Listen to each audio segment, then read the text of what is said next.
गमका चलबो माझी टोला वाले करमाना चाहूं करवा टोला।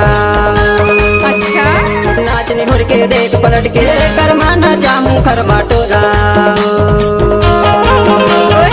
तिनकीला तीन डंडा मांदरला चार गमका चलबो माझी टोला वाले करमाना चाहूं हीरापुर मां। क्या चलबो माझी टोला वाले करमाना चाहूं करवा टोला। अच्छा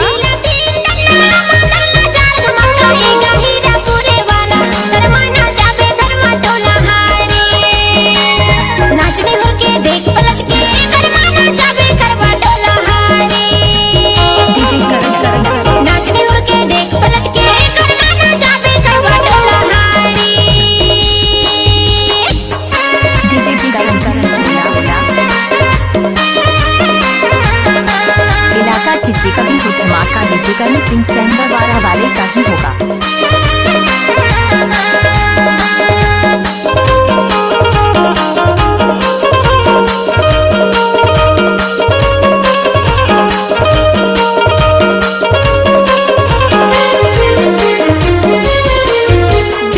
मादर बजावे सुंदर मामा आयो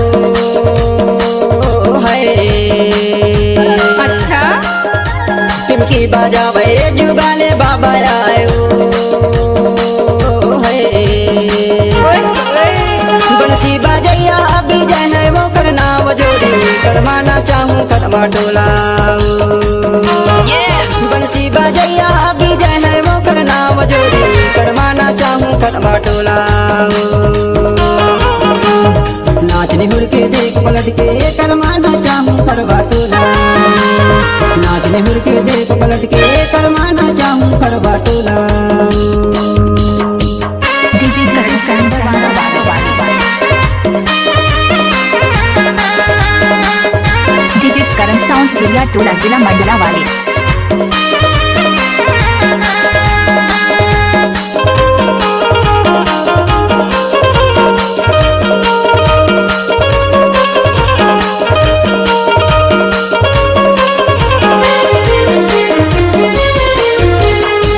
करमाना चैया राहुले वो करना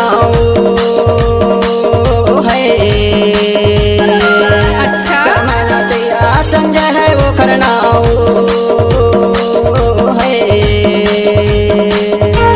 संगमा करमा जो नाचे संगीता वो करना वो जोड़ी करमाना चाहूं करवा टोला। संगमा करमा जो नाचे संगीता वो करना वो जोड़ी करवाना चाहूं करवा टोला। नाचा बर्बादी करवाना चाहूं करवा टोला। है वो बमनी वाली करवाना चाहूं हीरापुर मां। डीजे करण जिला मंडला वाले।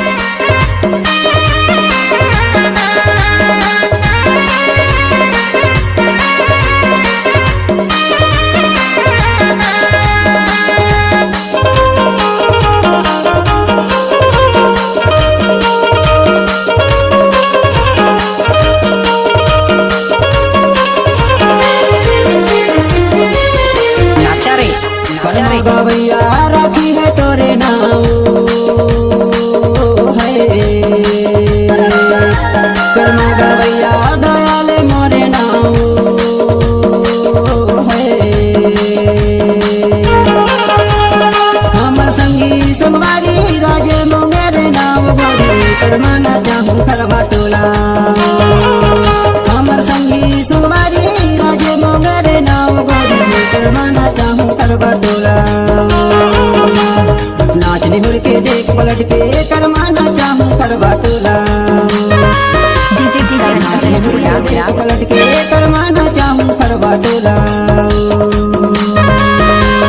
है वो बमनी वाली करवाना चाहूं हीरापुर मां। नाचने हुड़ के देख पलट के करवाना चाहूं करवा टोला। चलबो घबरी वाले भैया करवाना चाहूं करवा टोला। नाचने हुड़ के देख पलट के करवाना चाहूं करवा टोला। है गाँव वाले करवाना चाहूं हीरापुर मां। नाचने हुड़ के देख पलट के करवाना चाहूं करवा टोला। है वो जामेला वाली करवाना चाहूं हीरापुर में। डीजे